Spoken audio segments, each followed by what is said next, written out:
In the United States, there are estimated to be around 50 million feral cats, but the number could be as low as 35 million or as high as 75 million. In the world, there are around 600 million. These cats live in colonies or groups and are fed by the people living around them. Even though they are fed by the people in their communities, they are not socialized and do not accept human interaction. Some of these outdoor cats may have had homes at one time, but have been abandoned by their owners. They have learned to survive on their own and have become less socialized to humans over time. As a whole, feral cats are not likely to enjoy living indoors. There are many reasons why feral cats have gained a bad reputation. Some people are concerned about the spread of disease from feral cats to humans. However, scientific evidence indicates that feral cats live healthy lives outdoors and don't spread disease to humans. In addition, the vaccination portion of TNVR ensures that feral cats do not contract rabies, which would be passed on to humans or other animals. Feral cats engage in annoying mating behaviors such as spraying, fighting, and loud and incessant meowing and yowling. Unsterilized cats reproduce quickly, causing feral cat colonies to grow even larger. Wildlife advocates claim that feral cats are a detriment to the wild bird population.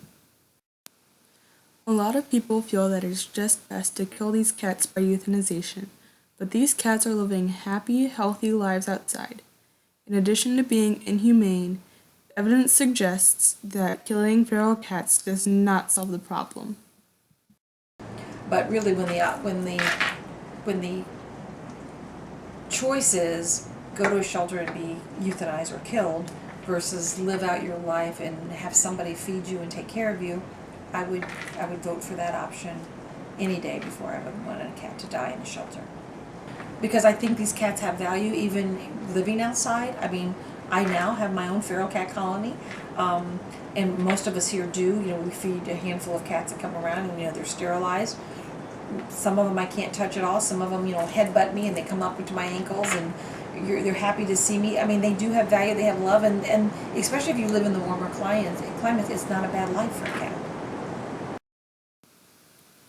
There are many reasons why the catch and kill approach has been proven to be both inhumane and an ineffective solution to reducing feral cat populations.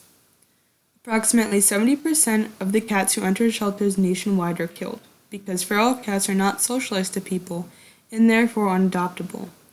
Almost 100% of those brought to shelters are killed. It is inhumane to kill healthy cats because feral cats live full, healthy lives outdoors. There is no reason for them to be killed in shelters. Removing feral cat colonies only opens up the habitat and its resources to new cats, resulting in an endless, expensive cycle of trapping and killing. This is called the vacuum effect.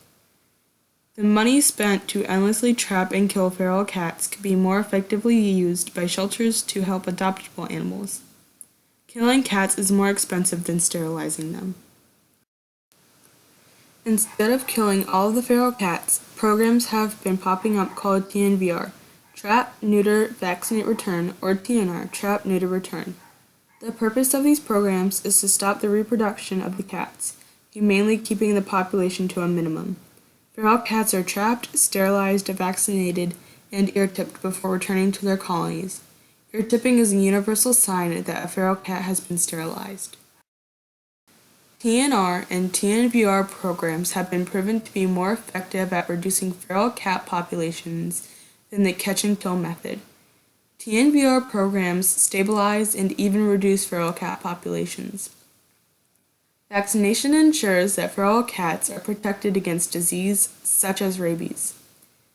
TNVR allows caregivers and public health officials to monitor the health of community cat colonies and provide medical care when necessary. Are that we really kind of get an idea of the kind of the health status of the community cats. So if there are some sickly ones that, whether they've been hit by a car, injured by fights, we're able to try to take care of them and at least make sure that they're not suffering. Certainly by even just making sure that we can tell if they're eating appropriately, because sometimes cats have a hard time eating. Their teeth are falling out as they get older. Something as simple as fleas, up to bite wounds, scratches, lacerations. If they have eyes that have been ruptured because of trauma, whether it's a cat fight or hit by car, we can take the eye out. And most cats live very well with just one eye. We've amputated limbs before if they've been really fractured from a hit by car. And a lot of times there are caretakers who are very energized to take care of these animals because they have a relationship with them. They always see them at the feeding stations every day, and they want to make sure that they don't suffer. So those things we can kind of help take care of. TNVR ends annoying mating behaviors such as roaming, fighting, and yelling in males, and spraying, agitation, restlessness, and loud incessant meowing in females. Sterilized cats are less likely to suffer injuries because of reduced competition for mating. Spaying reduces the stress on female cats of repeatedly bearing litters and having to care for their kittens as well as themselves.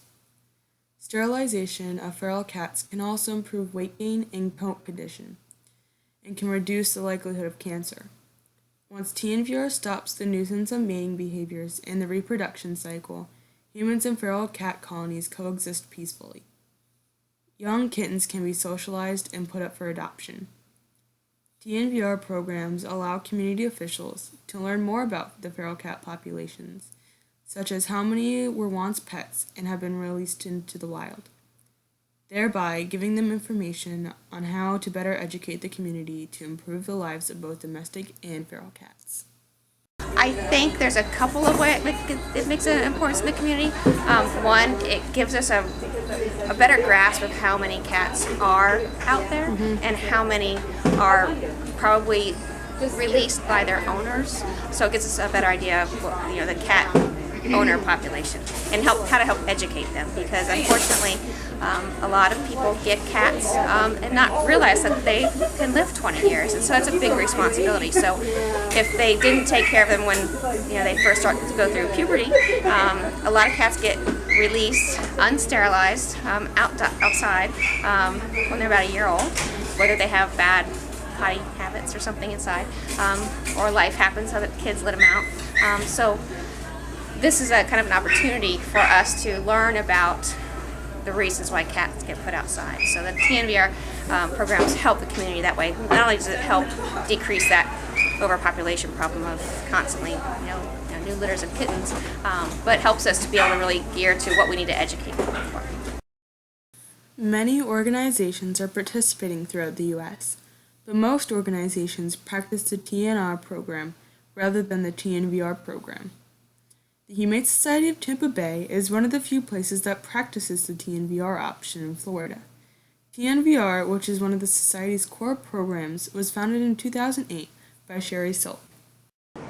Okay, so I started the program. I've been in animal welfare for 33 years, and consistently over the years, even though the animal population problem in shelters now, we've got about 5 million animals that are euthanized in this country instead of 25 or 30. It's gotten better since my career, but the one problem that I consistently see are the cat situation, that there's too many cats. People don't value cats, people move away and leave cats behind, and shelters are forced to euthanize cats. So in just doing research in some of the more progressive shelters, especially in the Northeast and out West, it was interesting to hear that those that had TNR programs were seeing the intake numbers of cats coming down.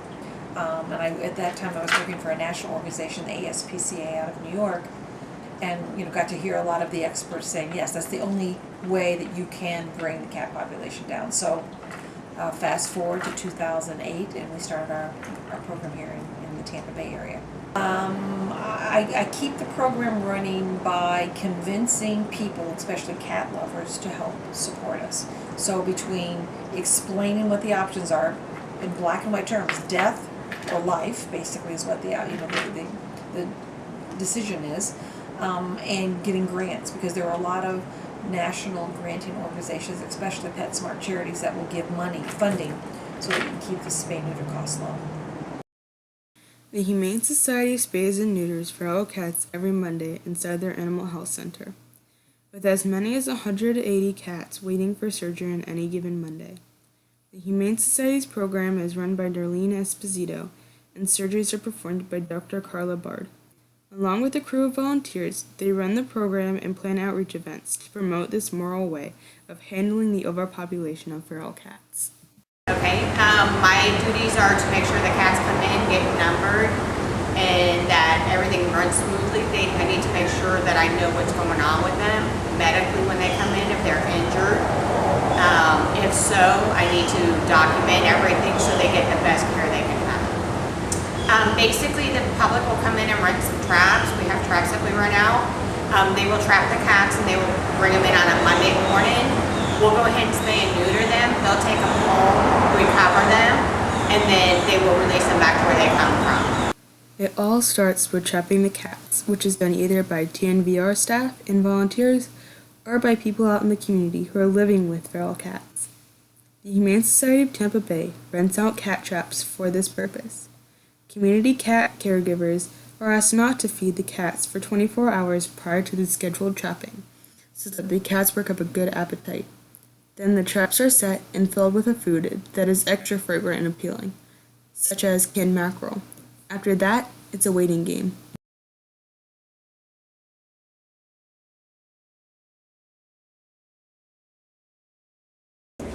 My job as a trapper is to catch cats.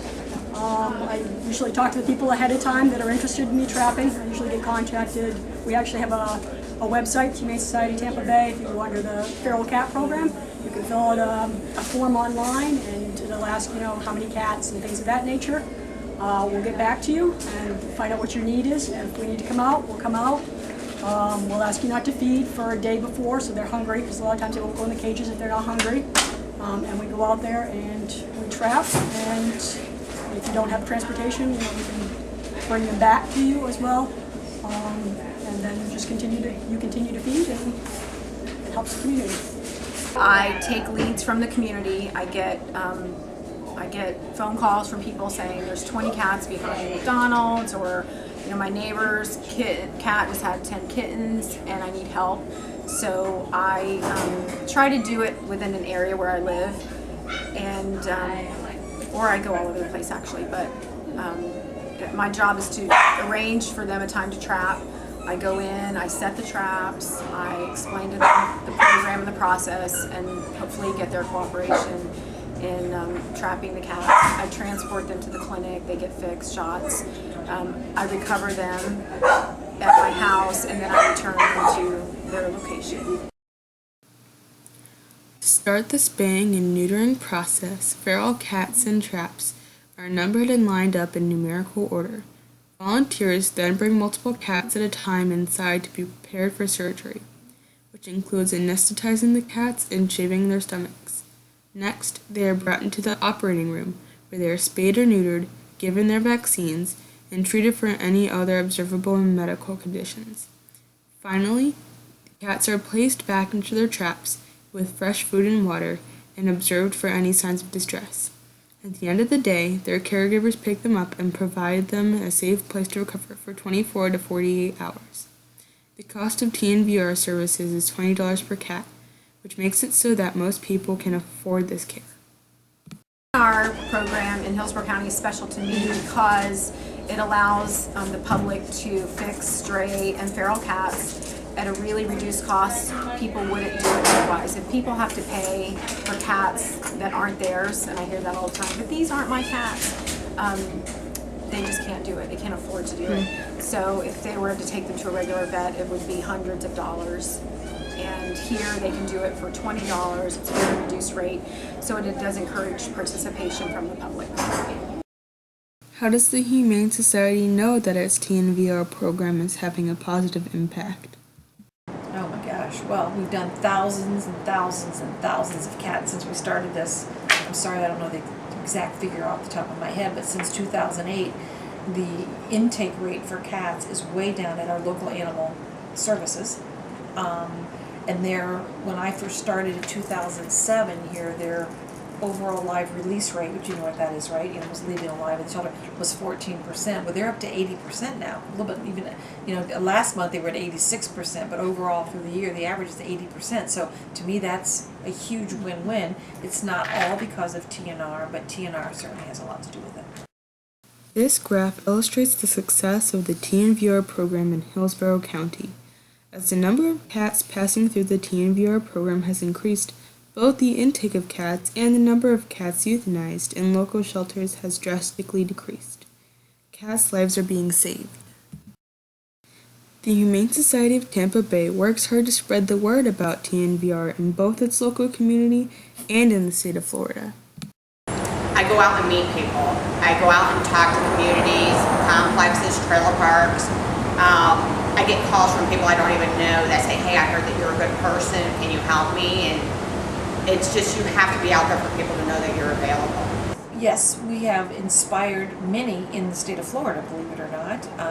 I'm really good friends with the director of the Humane Society of Pinellas. We had people go over and speak to their city council and county commission meetings so that they could embrace a TNR program, because they didn't. Every cat that was trapped over in Pinellas County up until a year ago was automatically killed. And we weren't the only reason, but by our speaking engagement and by sharing the numbers, that started that program. There's been a program started in Manatee. There's been a program started in Sarasota. All of them are different, a little bit different. Ours is probably one of the largest in the Florida area. Miami-Dade's got a wonderful program too, as well. Orlando's doing TNR now. So a lot of us around the same time kind of threw up our hands. We got to stop killing cats. We got to focus on how we can save more cats. Hillsborough County was a difficult situation for us to get TNR approved. Because unfortunately the Veterinarian Association was against it, which was hard. They were dead set against it. They were opting to let's kill all the cats too. So we did this petition, Save the Cats of Hillsborough County. We did it in March of 2013. You see we've got 12,654 signatures. And if you flip through it, a lot of people have comments about, you know, leave the cats alone, and I'm signing this petition, because I mean 12,600, that's a lot of people that signed it.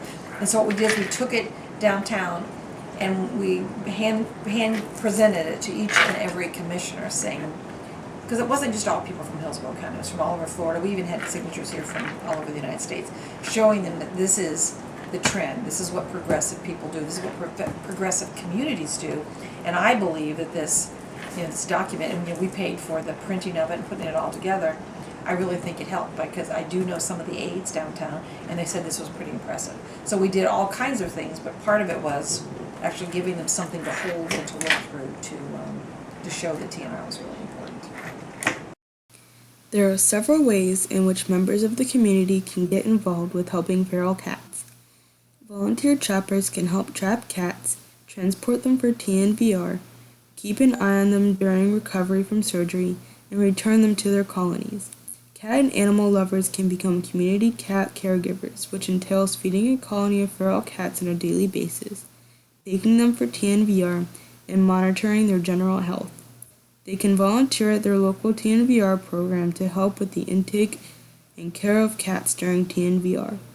People can make donations to their local TNVR program, either in the form of money or supplies, such as cat food or old sheets and towels. Finally, citizens can volunteer as foster families to care for and socialize young feral kittens until they are old enough to be put up for adoption. TNVR works. Research your local TNVR program to find out how you can help save cats' lives.